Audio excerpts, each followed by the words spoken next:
Haleluya, puji Tuhan, salam sejahtera bagi kita semua. Bapak Ibu keluarga besar GPDI LCADI Magelang, kita bersyukur karena hari ini kembali berjumpa untuk bersama-sama belajar, mendengar dan merenungkan firman Tuhan melalui Renungan 79 hari ini. Kita tetap akan belajar dan terus bertumbuh dengan 365 hari yang mengubahkan. Dan hari ini kita sampai di dalam pembacaan kita 1 Korintus pasal 1. Saya akan membacakan di perikop yang pertama, 1 Korintus 1 ayat 1 sampai 3. Dari Paulus yang oleh kehendak Allah dipanggil menjadi Rasul Kristus Yesus, dan dari Sostenes, saudara kita, kepada jemaat Allah di Korintus, yaitu mereka yang dikuduskan dalam Kristus Yesus dan yang dipanggil menjadi orang-orang kudus, dengan semua orang di segala tempat yang berseru kepada nama Tuhan kita Yesus Kristus, yaitu Tuhan mereka dan Tuhan kita. Kasih karunia dan damai sejahtera dari Allah Bapa kita dan dari Tuhan Yesus Kristus menyertai kamu. Puji Tuhan, kita boleh bersyukur dengan pembacaan kita di 1 Korintus 1 ayat 1 sampai ayat yang ketiga ini. Saya akan mengambil tema yaitu panggilan kudus. Mari kita akan tetap dengan cara OIA yang akan kita pelajari dalam perikop ini. Observasi penulis dari Korintus ini adalah Rasul Paulus sendiri, dan di mana suratnya dengan tujuan surat itu kepada jemaat yang ada di Korintus.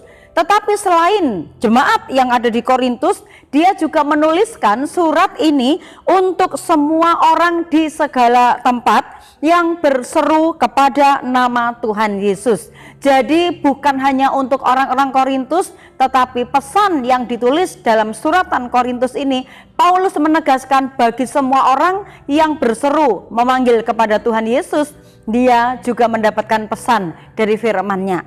Kemudian isi suratnya di ayat 1 sampai ayat 3, yaitu tentang salam dan doa supaya damai sejahtera dari Tuhan Yesus itu menyertai orang-orang kudus. Nah, sebagaimana dengan tema yang saya tuliskan tentang panggilan kudus ini, Bapak Ibu, mari kita akan sama-sama belajar dan menginterpretasi dari pembahasan kita.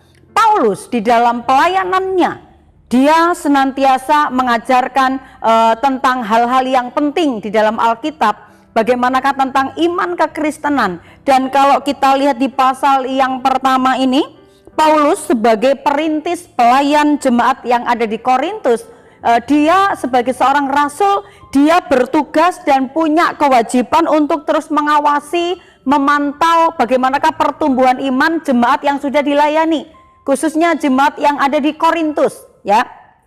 Dan karena dia ingin melihat bagaimanakah kemajuan iman mereka ketika mereka percaya kepada Tuhan Yesus.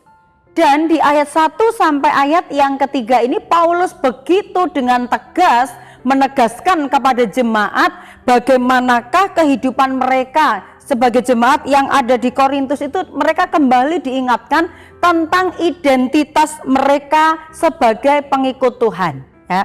Identitas orang Kristen ketika mereka sudah menerima Injil dan sudah dikuduskan di dalam Yesus Kristus.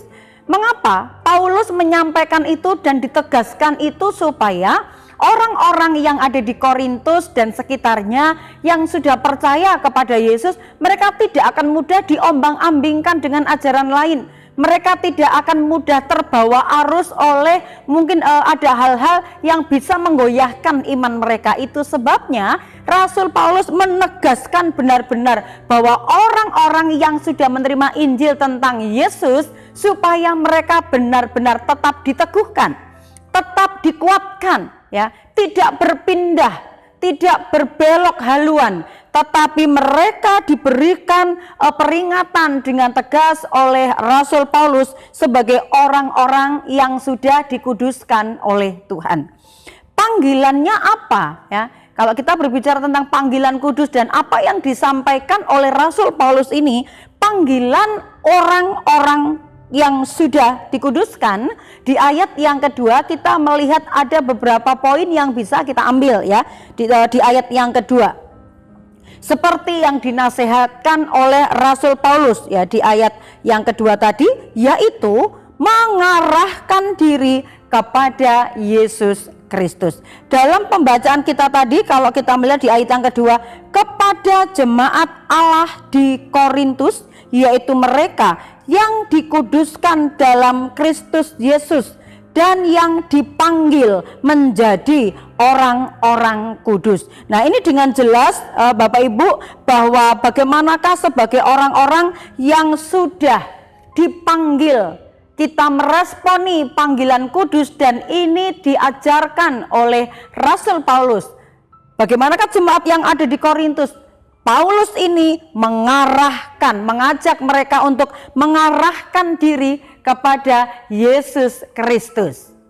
Dalam Ibrani 12 ayat yang kedua, marilah kita melakukannya dengan mata yang tertuju kepada Yesus yang memimpin kita dalam iman dan yang membawa iman kita itu kepada kesempurnaan, yang dengan mengabaikan kehinaan tekun memikul salib ganti sukacita yang disediakan bagi Dia yang sekarang duduk di sebelah kanan tahta Allah. Mengarahkan diri, tidak mudah berpaling, tapi benar-benar fokus mengarahkan diri yang arahnya, tujuan yang pasti, yaitu kepada Yesus Kristus. Itu yang diajarkan oleh Rasul Paulus. Kemudian yang kedua, panggilan orang-orang kudus itu adalah mengakui dan percaya kepada Yesus Kristus sebagai juru selamat. Bukan hanya mengarahkan diri, kemudian kita hanya orang yang mengarahkan diri mungkin boleh berjalan ke tempat itu, tapi bisa saja orang itu nggak bisa percaya ya di tempat itu. Tapi kalau kita sudah mengarahkan diri kepada Yesus, maka ada tindakan selanjutnya, yaitu bukan hanya datang saja kepada Yesus, tetapi mengakui, mempercayai kepada Yesus Kristus sebagai Tuhan dan Juru Selamat. Roma 10 ayat 9, sebab jika kamu mengaku dengan mulutmu bahwa Yesus adalah Tuhan dan percaya dalam hatimu bahwa Allah telah membangkitkan Dia dari antara orang mati, maka kamu akan diselamatkan. Ayat 10, karena dengan hati orang percaya dan dibenarkan, dan dengan mulut orang mengaku dan diselamatkan. Rasul Paulus benar-benar melatih, mendidik jemaat-jemaat yang ada di Korintus supaya mereka selain menggiring mereka untuk fokus ke tujuan tentang keselamatan, yaitu mengarahkan diri kepada Yesus Kristus, kemudian lebih mengerucut lagi, yaitu kalau sudah datang kepada Tuhan harus mengakui Tuhan, percaya kepada Tuhan. Dan dikatakan orang yang mengakui dan orang yang mempercayai, dialah orang yang berhak mendapatkan keselamatan. Kalau kita sudah mengalami keselamatan, maka selanjutnya yang ketiga yang saya catat di sini poinnya adalah menjadi satu dengan Yesus. Bagaimana menjadi satu? Ya, Yesus di dalamku dan aku di dalam Yesus, itu adalah orang-orang yang sudah dikuduskan, menjadikan Tuhan hidup di dalam kehidupannya dan juga menyerahkan hidupnya kepada Tuhan, sehingga apa yang menjadi kehendak Tuhan itu hidup di kehendak kita. Bukan lagi kehendak-kehendak kita yang hidup, tetapi kehendak Kristus yang hidup. Itu yang dimaksudkan menjadi satu dengan Kristus. Ya, Galatia 2 ayat 20, namun aku hidup, tetapi bukan lagi aku sendiri yang hidup, melainkan Kristus yang hidup di dalam aku, dan hidupku yang kuhidupi sekarang di dalam daging adalah hidup oleh iman dalam Anak Allah yang telah mengasihi aku dan menyerahkan dirinya untuk aku. Luar biasa Bapak Ibu, kita hidup karena kasih-Nya Tuhan, merelakan dirinya, memberikan hidupnya untuk hidup kita. Kita hidup karena kita punya Yesus yang hidup. Kalau kita menyerahkan diri kita kepada Tuhan, menjadikan Yesus hidup di dalam hidup kita, menjadi satu dengan Yesus, maka hidup kita adalah hidup yang akan terus mengalami kemuliaan bersama dengan Tuhan kita. Kita mengakui, kita mempercayai, maka kita percaya apa yang sudah kita percayai, itu yang akan Tuhan kerjakan, memberikan kemenangan kepada kita, alami kemuliaan bersama dengan Tuhan. Aplikasinya dalam kehidupan kita. Setelah kita disebut sebagai orang-orang yang sudah dikuduskan, kita melaksanakan panggilan kudus tadi, yaitu tentang iman kita, tujuan hidup kita, menjadikan hidup kita menjadi satu dengan Tuhan karena membiarkan Yesus hidup di dalam hidup kita. Maka setelah kita menjadi orang-orang yang sudah dikuduskan oleh Tuhan, ada tanggung jawabnya. Tanggung jawab sebagai orang yang sudah dikuduskan adalah, yang pertama yang saya catat, tetap hidup dalam kekudusan. Karena waktu kita menyebut ada panggilan kudus, kita sudah diambil dari kegelapan menuju kepada terang yang ajaib. Maka sudah di dalam terang, dan kita mau terus tinggal dalam terang itu dengan jalan apa? Kita mau harus terus menjaga kekudusan. Karena firman Tuhan berkata 1 Petrus 1 ayat 16, kuduslah kamu sebab aku kudus. Kalau kita rindu Tuhan menjadi satu di hidup kita, maka kita harus menjadikan Tuhan yang kudus itu menguduskan hidup kita, dan kita sendiri ada tindakan terus hidup di dalam kekudusan, karena Allah yang tinggal di hidup kita adalah Allah yang kudus. Allah tidak mau tinggal di tempat yang tidak kudus, di tempat yang tidak bersih. Mari kita terus membersihkan hidup kita dengan taat melakukan firman Tuhan. Yang kedua yaitu melakukan kehendaknya Yesus. Yang ketiga, melakukan pekerjaannya yang dipercayakan kepada kita untuk kemuliaan namanya. Ibrani 13 ayat 21, kiranya memperlengkapi kamu dengan segala yang baik untuk melakukan kehendaknya dan mengerjakan di dalam kita apa yang berkenan kepadanya oleh Yesus Kristus. Bagi Dialah kemuliaan sampai selama-lamanya.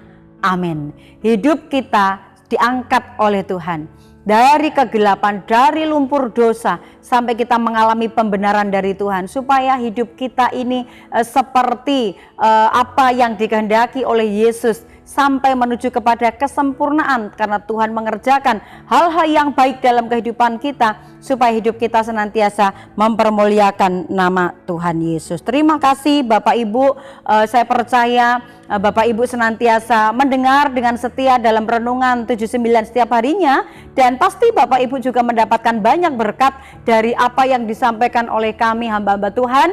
Dan apabila Bapak Ibu diberkati dan ingin membagikan berkat dalam bentuk kesaksian, atau Bapak Ibu ingin menyampaikan pokok-pokok doa tertentu, Bapak Ibu dapat menyalurkannya melalui chat WhatsApp 0813 274 288. Mari kita terus saling mendoakan, mendukung satu sama lain, terus semakin bertumbuh sampai menuju kepada kesempurnaan yang dikehendaki oleh Yesus dalam kehidupan kita. Mari kita sambut dan terima firman Tuhan ini dengan ucapan syukur.